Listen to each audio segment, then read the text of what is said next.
मित्रों, आपका हार्दिक स्वागत है। भारतीय जनता पार्टी के राष्ट्रीय प्रवक्ता एवं आर्थिक विषयों के विशेषज्ञ आदरणीय गोपाल अग्रवाल जी आप लोगों के बीच में उपस्थित हैं। आदरणीय अग्रवाल जी से आग्रह है कि आप सबको संबोधित करें। धन्यवाद प्रेम शुक्ला जी। मीडिया के सभी बंधुओं का अभिनंदन है। जो आज की प्रेस कॉन्फ्रेंस है उसमें एक विशेष विषय के ऊपर मैं आप सबको संबोधित करना चाहता हूं।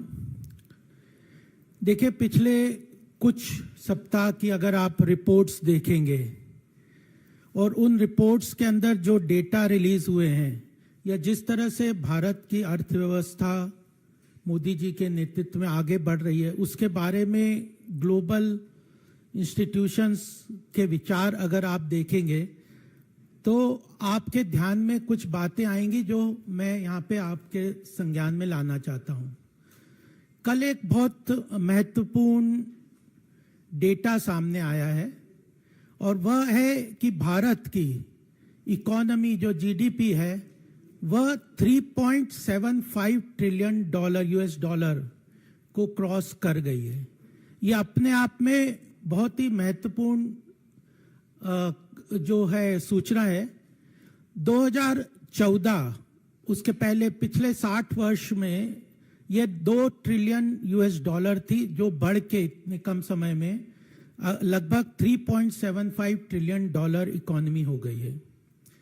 और महत्वपूर्ण बात यही नहीं है कि भारत की अर्थव्यवस्था अच्छी चल रही है, but for the last 2 consecutive years ये कंटिन्यूअसली विश्व की सबसे तेज गति से बढ़ती हुई अर्थव्यवस्था है और आने वाले साल में इस कमिंग ईयर के अंदर भी यह विश्व की सबसे बड़ी अर्थव्यवस्था, तेज गति से बढ़ती हुई अर्थव्यवस्था रहने वाली है। यह स्पष्ट रूप से आती है। और सबसे महत्वपूर्ण बात जो मैं ये बताना चाहता हूं वह यह है कि भारत की जो अर्थव्यवस्था है, Indian economy is now become the growth engine for the world. This is very important that Indian economy is not only driving its own growth potential, but at present catalyzing the growth of the world economy. That's very important that we should understand. And this is not only a mere statement, but it is supported by several data जो पिछले एक सप्ताह 15 दिन के अंदर release हुए हैं। Inflation figure कल आई थी। इन्फ्लेशन जो वर्ल्ड की बिगेस्ट इकोनॉमीज को दिक्कत कर रहा है, वह इन्फ्लेशन फिगर, रिटेल इन्फ्लेशन 4.25% से है। आरबीआई का टारगेट है 4% ±2। आज महंगाई की दर कल फिगर आई है 4.25%। और फूड इन्फ्लेशन जो कि आम आदमी के लिए बहुत ही दिक्कत करता है, वह गिर के 3.84% से 2.91% पे हो गया है। उसके पहले एनएसएसओ का डेटा आया था। इन्फ्लेशन तो एक डेटा है, उसके पहले एनएसएसओ का डेटा आया था जिसमें जीडीपी ग्रोथ रेट को 7.2% का इस साल के लिए कहा था। और यह उस वक्त की स्थिति है जब ग्लोबल हेडविंड्स, जो कहते हैं इकोनॉमी को ग्लोबली रेस्ट्रेन कर रही है, रोक रही है, ग्लोबल इकोनॉमी में रिसेशन है, उस वक्त एनएसएसओ का डेटा आया कि Indian economy growth rate has cross 7%। और उसके पहले कई लोग इस बात में आशंकित थे कि भारत की जीडीपी ग्रोथ रेट 7% से नीचे आ जाएगी। और यही नहीं, फोर्थ क्वार्टर की Q4 की जो ग्रोथ रेट है जीडीपी ईयर ऑन ईयर, वो 6.1% है। यानी फोर्थ क्वार्टर में पिछले साल के अनुसार ग्रोथ जो पिछले साल अराउंड 4% थी फोर्थ क्वार्टर में, वो बढ़ के 6.1% है। और यह जो इसके पहले एक नरेशन चलाया था, कई नेगेटिव नरेशन चलाने में माहिर लोग, वो कह रहे थे कि पेंट अप डिमांड है कोविड के बाद, अचानक जो डिमांड एक्यूमुलेट हो गई थी कोविड के दौरान, उसके कारण जो इससे पहले थर्ड क्वार्टर वगैरह में ग्रोथ आई थी, उस थ्योरी को भी पंक्चर करता है कि फोर्थ क्वार्टर की ग्रोथ कोविड के पेंट अप डिमांड के नैरेटिव के कारण थर्ड क्वार्टर में बढ़ी थी। ऐसी बात नहीं है। जीएसटी कलेक्शन सबसे महत्वपूर्ण है। वो अप्रैल महीने का जो जीएसटी कलेक्शन है वह 1,87,000 करोड़ है। यह कोविड और उसके पहले के टाइम मात्र 7,000 करोड़ पर मंथ के हिसाब से कम हो गया था, वह बढ़ के 1,87,000 करोड़ हो गया। और यह तब है जब आरबीआई की एक रिपोर्ट आई थी कि जो एवरेज जीएसटी रेट है, एवरेज जीएसटी रेट जो है 11.6% है। हमने वो समय भी देखा जब इनडायरेक्ट टैक्स 25 से 30% हर आदमी को लगता था, चाहे पेंसिल खरीदो, चाहे पेन खरीदो, बच्चा खरीदे, बूढ़ा खरीदे। एवरेज इनडायरेक्ट टैक्स का रिजीम हमने देखा है 60 साल में, जो 25% था, वो आरबीआई रिपोर्ट करता है नेट एवरेज रेवेन्यू जो जीएसटी रेट है वो 11.6% है। ये आरबीआई की रिपोर्ट में बता रहा हूं। डायरेक्ट टैक्स कलेक्शन भी 16.61 लाख करोड़ हुआ है और यह ग्रोथ है पिछले साल के हिसाब से 17.5% से ऊपर का डायरेक्ट टैक्स कलेक्शन हुआ है। इसमें कॉर्पोरेट और पर्सनल टैक्स है और ये तब है जब हम लोगों ने कॉर्पोरेट टैक्स पिछले वर्षों में कंटिन्यूअसली कॉर्पोरेट टैक्स को कम किया है और वह मात्र 25-25.5% के करीब कॉर्पोरेट टैक्स है। स्टार्टअप इकोसिस्टम में तो मात्र 15% का टैक्स है। अब तो कोऑपरेटिव सेक्टर में भी मात्र 15% का टैक्सेशन कर दिया है और पर्सनल इनकम टैक्स में भी एग्जम्पशन लिमिट बढ़ाई है। कॉर्पोरेट टैक्स कम किया, रेट पर्सनल इनकम टैक्स में एग्जम्पशन रेट बढ़ाई, जीएसटी के अंतर्गत जो जीएसटी की रेट है उसको 25-25.5 के लगभग से कम करके 11.6% की तरफ लाए, तब भी जीएसटी कलेक्शन बढ़ रहा है, कॉर्पोरेट टैक्स बढ़ रहा है। ये अपने आप में दर्शाता है कि इकोनॉमी में रेजिलियंस है, ग्रोथ है, फास्ट मैन्युफैक्चरिंग सेक्टर में ग्रोथ हो रहा है। और परचेज मैनेजर इंडेक्स जो मैन्युफैक्चरिंग सेक्टर की जो रिपोर्ट आई थी पिछले सप्ताह, उसमें भी मैन्युफैक्चरिंग और सर्विस सेक्टर में ग्रोथ दिखाता है। आईआईपी फिगर आज सवेरे आप लोगों ने देखी होगी, यह भी अप्रैल महीने में मैन्युफैक्चरिंग सेक्टर में पिछले साल जो था अप्रैल में वह मार्च में इसी साल के तो 1.1% था, वो बढ़ के 4.2% है। आईआईपी फिगर बढ़ गया है, परचेज मैनेजर इंडेक्स बढ़ गया है और इसके साथ बहुत सारे फिगर्स है। मैं ज्यादा डिटेल में नहीं जाऊंगा, आपको जो प्रेस रिलीज है उसमें आ जाएंगे। बट ये एक नरेशन, एक जो परसेप्शन है ग्लोबल इकोनॉमी के ऊपर, मैं जरूर उस पर बोलना चाहूंगा। फिनटेक एडॉप्शन रेट में इंडिया फर्स्ट रैंक में है। Third largest ecosystem, startup ecosystem Bharat में 115 यूनिकॉर्न्स है। एफडीआई 84.8 बिलियन यूएस डॉलर्स के तरफ बढ़ गया है। एक्सपोर्ट फिगर्स ग्लोबल रिसेशन के बाद भी 770 बिलियन यूएस डॉलर्स इस साल का 22-23 का रहा है। टॉप मैन्युफैक्चरिंग मोबाइल में भारत हो गया है और यह जो उसके बाद ये सारी इकोनॉमी ग्रोथ आ रही है, जब प्रेडिक्शंस कई लोग कर रहे थे कि इंडिया की GDP growth rate will fall down.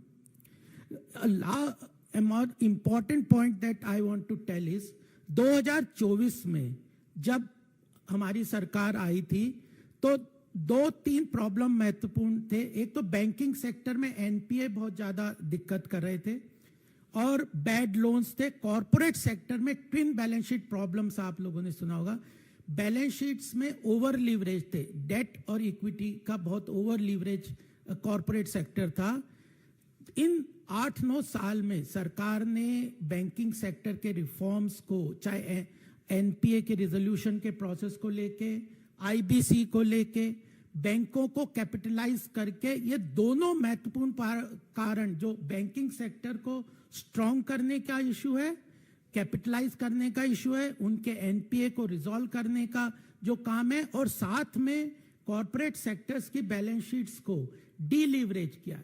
अगर कॉर्पोरेट सेक्टर्स की डेट इक्विटी रेशियो बहुत हाई हो गई थी तो उसके कारण वो न्यू इन्वेस्टमेंट नहीं ले सकते। इन दोनों इश्यूज को सरकार ने पॉलिसी रिफॉर्म्स, कंसंट्रेटेड एफर्ट और विजनरी एफर्ट्स के साथ आदरणीय मोदी जी के नेतृत्व में इन दोनों चीजों को आज हम देखते हैं तो हमारे बैंक्स बहुत ही स्ट्रांग है।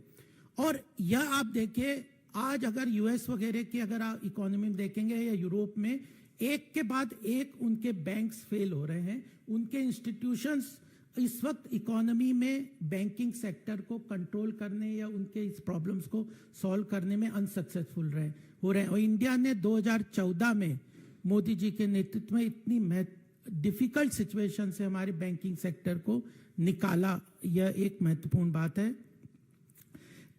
और यह ऐसा नहीं है, दिस ऑल थिंग्स जो हैं, ये जो सारे काम हैं, ये विजनरी अप्रोच के साथ, कॉन्सेंट्रेटेड एफर्ट के साथ और मैक्रो इकोनॉमिक मैनेजमेंट।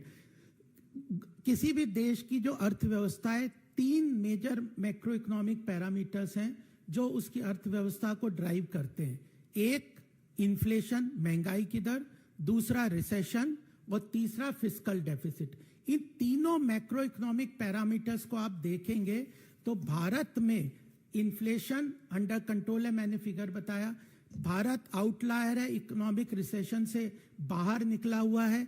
और फिस्कल डेफिसिट जो कि बजटरी घाटा है, उसके अंदर भी एक प्रॉपर रोड मैप इस बजट में भी सरकार ने डिक्लेयर किया। वित्त मंत्री जी ने बताया कि आने वाले समय में जो एक समय में जो बजटरी घाटा 6.9% जो हो गया था जीडीपी का, वह घट के आने वाले समय में इट विल बी बिलो 5% तो of the GDP.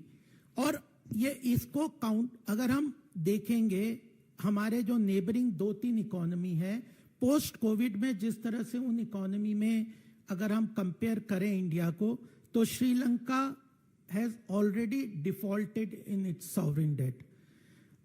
Bangladesh IMF के पास हेल्प के लिए जा रहा है। Pakistan is on the verge of collapse.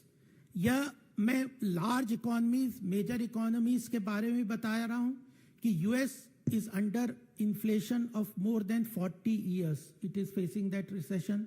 European countries, Germany, France और इंग्लैंड, ये सारे तीनों major economies in the Europe are facing recession. China जो कि पोस्ट कोविड में लॉकडाउन से बाहर नहीं निकल पाया। तो कोविड के बाद जिस तरह का आत्मनिर्भर भारत पैकेज जो सरकार लेके आई मोदी जी के नेतृत्व में, उसने इकोनॉमी को इन तीनों मैक्रो इकोनॉमिक पैरामीटर्स के बावजूद उन तीनों को मजबूती से खड़ा किया है। यह महत्वपूर्ण बात है जो मैं बताना चाहता हूं। और यह कई बार लोग independence of the financial institutions पे भी बात करते हैं। द टेस्ट ऑफ इंडिपेंडेंस, अगर हम आरबीआई और मिनिस्ट्री ऑफ फाइनेंस के सामूहिक कार्य को देखें तो इंडिपेंडेंस ऑफ द इंस्टीट्यूशन इस बात पे नहीं डिपेंड करता कि आप हर बार सरकार की नीतियों या उसके विरोध में खड़े हो जाए, बट सरकार की नीतियों के साथ कोऑपरेटिव तरीके से काम करते। तो आरबीआई, मिनिस्ट्री ऑफ फाइनेंस ने इस पूरे पोस्ट कोविड मेजरमेंट में, चाहे आत्मनिर्भर भारत पैकेज हो या लिक्विडिटी इन्फ्यूजन का बात हो या बैंकिंग सेक्टर को मजबूत करने की बात हो, एनपीए की बात हो, मिलके इस सारी चीजों को एक स्ट्रेंथन करके पोस्ट कोविड इकोनॉमी में हमें हमारी देश की अर्थव्यवस्था को मजबूत किया है। काउंटर साइक्लिकल मेजर्स लिए। आत्मनिर्भर पैकेज को भी अभी आप देखें तो स्टैकर्ड मैनर में सरकार ने उसमें क्या कि जिस वक्त जिस सेक्टर को जरूरत है, चाहे पीएलआई के माध्यम से, चाहे और अलग अलग पैकेजेस सेक्टोरल सपोर्ट के माध्यम से अगर देखें तो सरकार ने स्टैकर्ड मैनर में उस पूरी इकोनॉमी को मजबूत किया है। महत्वपूर्ण बात यह भी है कि पूरी इकोनॉमी फॉर्मलाइजेशन की तरफ, ऑर्गेनाइज सेक्टर की तरफ बढ़ रही है, चाहे वो वर्चुअल असेसमेंट के माध्यम से हो, ऑडिट ट्रेल के एस्टेब्लिशमेंट के माध्यम से हो, जीएसटी को इंप्लीमेंट करने के माध्यम से हो। तो पूरी इकोनॉमी फॉर्मल सेक्टर की तरफ बढ़ रही है। बहुत सारे इनफॉर्मल सेक्टर्स के जो प्रॉब्लम थे इकोनॉमी में, उसको चेंज करके सरकार ने काम किया है। इस बजट में future orientation of the economy पूरा एक चैप्टर सरकार का है। तो मेरा यह कहना है कि सरकार ने 360 डिग्री मोदी जी के नेतृत्व में बड़े महत्वपूर्ण चेंजेस किए हैं। वह चेंजेस से इकोनॉमी पे बहुत पॉजिटिव इम्पैक्ट आ रहा है। उस पॉजिटिव इम्पैक्ट का डेटा पिछले 8-10 दिन 15 दिन से अगर आप देखेंगे तो उसका पॉजिटिव इम्पैक्ट हमें दिखता जा रहा है। और साथ में ही वो पॉजिटिव, अभी मॉर्गन स्टैनले की एक रिपोर्ट आई है, उसने 10 पॉइंट पे इकोनॉमिक रिफॉर्म्स के बारे में सरकार की बात की, और उसके साथ 10-11 पॉइंट में आने वाले समय में उनका क्या पॉजिटिव इम्पैक्ट होगा, मैन्युफैक्चरिंग में होगा, एम्प्लॉयमेंट जनरेशन में होगा, उसका पूरा डिटेल रिपोर्ट है। तो केवल मिनिस्ट्री गवर्नमेंट के डेटा ही नहीं है, इंटरनेशनल ऑर्गेनाइजेशंस भी इस बात को एक्सेप्ट कर रही हैं कि यह पूरी तरह से आने वाले समय में उसका पॉजिटिव इम्पैक्ट होगा। फ्यूचर ओरिएंटेशन ऑफ बजट के अंतर्गत भी सरकार के, चाहे आर्टिफिशियल इंटेलिजेंस की बात हो, रिन्यूएबल एनर्जी की बात हो, ब्लॉकचेन टेक्नोलॉजी की बात हो, ग्रीन हाइड्रोजन है, और कल्चरल इकोनॉमी पे बड़ा फोकस है।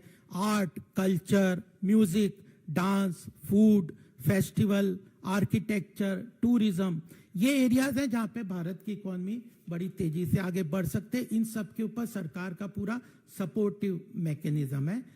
यह सारी बात इसलिए भी बहुत महत्वपूर्ण है कि ओवरऑल हमें पिक्चर समझ में आना चाहिए। एक और आज रिपोर्ट आई है ई इकोनॉमी की, गूगल ने, जिसमें दिया है कि ये जो इंटरनेट एक्सप्लोजन है डिजिटल इंडिया के अंतर्गत, यह आने वाले 2023 से 30 के बीच में भारत की अर्थव्यवस्था को इस इंटरनेट इकोनॉमी के 5 गुना आगे बढ़ा देगा, और इसका contribution to the GDP by 2030 because of digital India initiative, new technology, fintech etcetera initiative, 12 से 13% का जीडीपी में कंट्रीब्यूशन होगा। मैन्युफैक्चरिंग सेक्टर का बढ़ाने का सरकार का पूरा कनेक्टिविटी, इंफ्रास्ट्रक्चर डेवलपमेंट, इस सब के साथ आने वाले समय में सरकार काम कर रही है। तो मुझे यही बात कह के अपनी बात को यहाँ पे समाप्त करूंगा कि these all things which are happening are because of the visionary approach and focused approach on the economy. Global interest India में इसलिए बढ़ रहा है कि एट प्रेजेंट, चाहे आप यूपी में इन्वेस्टमेंट की बात देख लें या और इंटरनेशनल कम्युनिटी का इंडिया में इंटरेस्ट आप देखेंगे, तो आपको क्लियर दिखेगा कि वेस्टर्न कंट्रीज इस बात को एक्सेप्ट कर रहे हैं, मान रहे हैं कि आने वाले अगले डिकेड में इंडियन इकोनॉमी ग्लोबल इकोनॉमी को प्रोपेल करेगा, इकोनॉमिक एक्टिविटी भारत की तरफ बढ़ेगी, और यह प्रधानमंत्री मोदी जी का उद्देश्य है। उसी तरफ काम किया जिसको पॉजिटिवली हम वेरियस डेटा में देखते हैं। तो इसी के साथ मैं ये कहना चाहता हूं कि Indian economy is not only propelling the growth for India, but it is now become the engine of growth for the global economy under Shri Narendra Modi ji. Thank you. इस विषय से संबंधित प्रश्न किसी के पास हो तो स्वागत है। मेरा सवाल यह है कि आपने मोदी सरकार की आर्थिक उपलब्धियों को बताया, लेकिन विपक्ष कभी संतुष्ट नहीं कर रहा है कि बेरोजगारी बढ़ गई, महंगाई बढ़ गया, आम लोगों पर बोझ लग गया, कॉर्पोरेट सेक्टर को काफी छूट दे दी गई, और उसको आज जनता उससे दबी पड़ी जा रही है। इसको कैसे आप देखिए, वो तो अपोजिशन तो नेगेटिविटी के अपने सोच के अंदर ही सारी बात करी। मैंने तो आपको डेटा दिया, इसका प्रिंट आउट आपको प्रेस रिलीज के अंदर भी मिलेगा, और मैंने ना केवल मिनिस्ट्री ऑफ फाइनेंस की रिपोर्ट की बात की है, एनएसएसओ डेटा बताया, आईआईपी फिगर्स बताई है, परचेज मैनेजर इंडेक्स का बताया, आरबीआई की रिपोर्ट बताई है, मॉर्गन स्टैनले के को कोट करके दिया है, गूगल की रिपोर्ट के बारे में बताया है। इतने सारे फैक्ट, इतने सारे इंस्टीट्यूशंस, इतने सारे फिगर्स, इतने सारे पॉजिटिव इम्पैक्ट। आज बैंकिंग सेक्टर, कैपिटल मार्केट को आप देख लीजिए कितना तेजी से उसमें एफडीआई का इन्फ्लो, अगर कोई ग्लोबल इकोनॉमी में पैसा कोई लगा रहा है तो सोच समझ के लगा रहा है। आज एफडीआई इतना आ रहा है, इन्वेस्टमेंट इतना आ रहा है। तो these are well established data that I am quoting. Vineet ji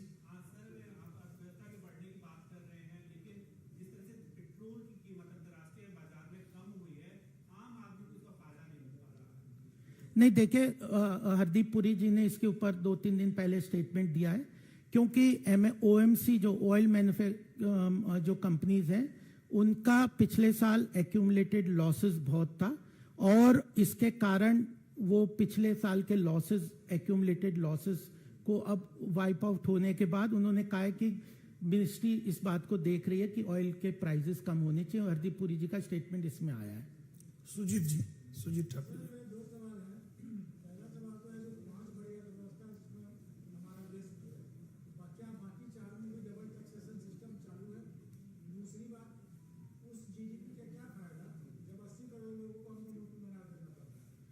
नहीं, देखिए, अगर आप डबल टैक्सेशन वाला इशू तो बायलेटरल होता है। अगर मॉरिशस हमारे यहाँ पे मैन्युफैक्चरिंग कंपनी को अपने यहाँ एग्जाम्पशन देता है तो हम भी देते जो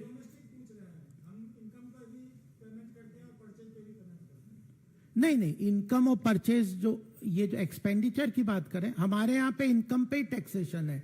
जीएसटी इनडायरेक्ट टैक्स है। तो जीएसटी एक समय आप 25 से 30% एवरेज इनडायरेक्ट टैक्स देते थे, आज घटा के सरकार ने उसको 11.6% के एवरेज रेट पे कर दिया। साथ में कलेक्शन बढ़ रहा है। तो ये जो इनडायरेक्ट टैक्स और डायरेक्ट टैक्स तो कॉन्स्टिट्यूशन में, संविधान में शुरू से चल रहा है। 80 जहां पे कोविड के समय, पोस्ट कोविड, जिस तरह से उस समय कोविड के समय जो आवश्यकता थी, और वर्ल्ड बैंक और सब इंस्टीट्यूशंस ने इस बात को सराहा है कि जिस तरह से 80 करोड़ लोगों को उस वक्त आवश्यकता थी, तो उसमें राशन की आवश्यकता थी, वो सरकार ने उस आवश्यकता को पूरा किया है। आपका प्रश्न? नहीं, प्रेस कॉन्फ्रेंस गोपाल जी देंगे उत्तर। नहीं, आज सिर्फ आर्थिक विषयों पर प्रश्न लेंगे। सिर्फ आर्थिक विषयों पर आपसे अलग से बात कर लेंगे। हाँ।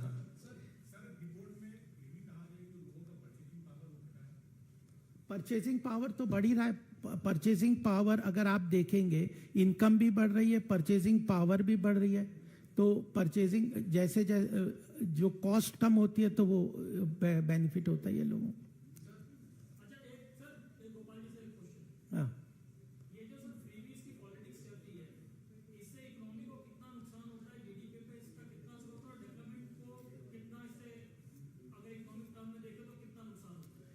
देखिए, फ्रीबीज अपने आप में इकोनॉमिक, किसी भी इकोनॉमिस्ट व्यक्ति से पूछेंगे तो फ्रीबीज दो तरह की हैं। एक तो सोशल वेलफेयर वाली बातें जो कि आप बजट के अंदर उसका प्रावधान करके आप करते हैं, ट्रांसपेरेंट मैकेनिज्म पे रिसोर्स जनरेशन के साथ करते हैं।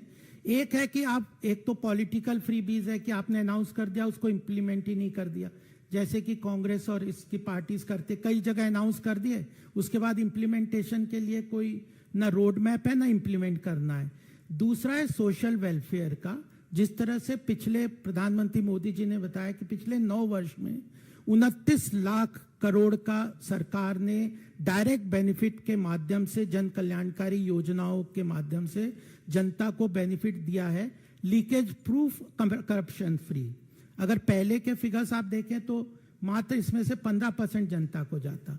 और दूसरी बात यह है कि अगर आप देखें, पिछले सरकार ने ऑयल बॉन्ड इश्यू कर दिए, उसका कोई प्रावधान बजट में भी नहीं किया। उन्होंने सेंट्रल वेयर हाउसिंग कॉर्पोरेशन को 2 लाख का डेट ले लिया, उसका बजट में प्रावधान नहीं किया। हमारी सरकार ने पिछले बार बजट में उस 2 लाख करोड़ का सेंट्रल वेयर हाउसिंग कॉर्पोरेशन का बजट में प्रावधान करके उसको पे किया। तो आप रिसोर्स को जनरेट करके आप उन रिसोर्स को एलोकेट करते। अल्टीमेटली बजट क्या है? मेरे पास अगर 45 लाख करोड़ है तो मैं कहां खर्च करता हूं? आप अगर उसको जनता में जिस सेक्टर को, जिस व्यक्ति को, जिस एरिया को आवश्यकता है उसको एलोकेट करके उस रिसोर्स को जनरेट करके आप करते हैं तो वह सोशल वेलफेयर का एलोकेशन है। बट आप बिना किसी इसको सोच समझे हुए, उसका रिपरकेशन देखे हुए, फ्यूचर जनरेशन को उसकी कॉस्ट बियर करने का तरीके से करते हैं तो वो फ्रीबीज है। वैसे इस फ्रीबीज की डेफिनेशन अभी कोई वैसा फाइनल है, बट अल्टीमेटली इकोनॉमिक टर्म्स में इस तरह का एक जनरल वो समझता है।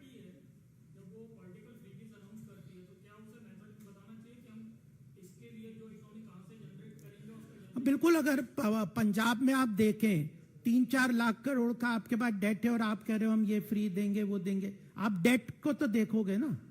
तो अल्टीमेटली हम फिस्कल डेफिसिट, जब भी मैंने कहा 3 मैक्रो इकोनॉमिक पैरामीटर महत्वपूर्ण है। इन्फ्लेशन को, अगर महंगाई दर को आप कम रखते हैं तो आम जनता का फायदा होता है। तो हम कंटिन्यूअसली, जब 2014 में था इन्फ्लेशन रेट 10%, डबल डिजिट में था, आज 4.25% है। फूड इन्फ्लेशन 2.9% है। तो इन्फ्लेशन को कम रखा। दूसरा, इकोनॉमी में अगर ग्रोथ होती है तो भी अर्थव्यवस्था को मजबूती मिलती है, लोगों को मिलती है।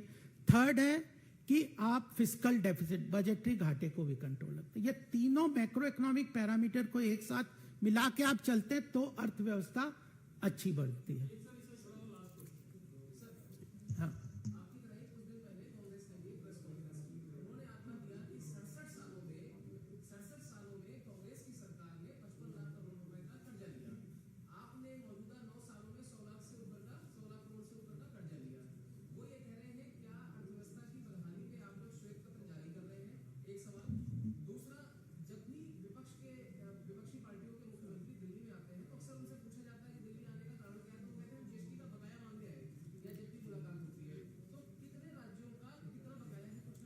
देखिए, कल भी एक सरकार ने एक फिगर दी, 1,18,000 करोड़ का नेक्स्ट इंस्टॉलमेंट जीएसटी का सरकार ने स्टेट्स को ट्रांसफर कर दिया है। वित्त मंत्री जी ने पार्लियामेंट के पटल पे यह स्टेटमेंट दिया था कि जीएसटी का पिछला कोई बकाया किसी प्रदेश का नहीं है, जबकि हर साल 14% का ग्रोथ लेते हुए 5 साल में कि उनके स्टेट्स के 14% के एडिशनल इनका ग्रोथ को लेके जीएसटी को देना था। और पीछे केंद्र सरकार का जीएसटी कलेक्शन काफी कम हुआ कोविड के टाइम, तब भी सरकार ने पूरा जीएसटी ट्रांसफर किया। डायरेक्ट टैक्स बजट में 42% का जो डिवोल्यूशन है वो भी पूरा कर दिया। जब संसद के पटल पे ये स्टेटमेंट दिया हुआ है तो मेरे हिसाब से उसके ऊपर कोई दुविधा नहीं रहनी चाहिए। दूसरी बात यह है कि आपका दूसरा प्रश्न क्या था?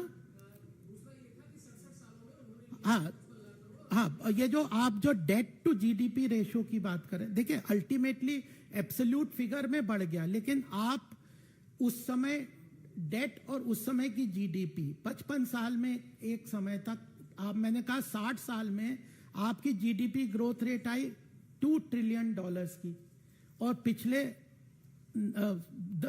8-9 साल में $3.75 ट्रिलियन की ग्रोथ हो गई इकोनॉमी। बजट का साइज आज 45 लाख करोड़ का है। तो उसके अनुपात में आप देखेंगे कि 55 लाख करोड़ से अब आप, और फिर आप कैपिटल एक्सपेंडिचर कर रहे हैं, कैपेक्स में कर रहे हैं, इंफ्रास्ट्रक्चर में कर रहे हैं, क्वालिटी ऑफ एक्सपेंडिचर भी देखा जाता है सरकार।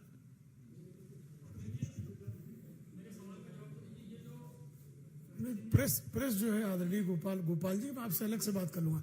भाइयों बहुत बहुत धन्यवाद।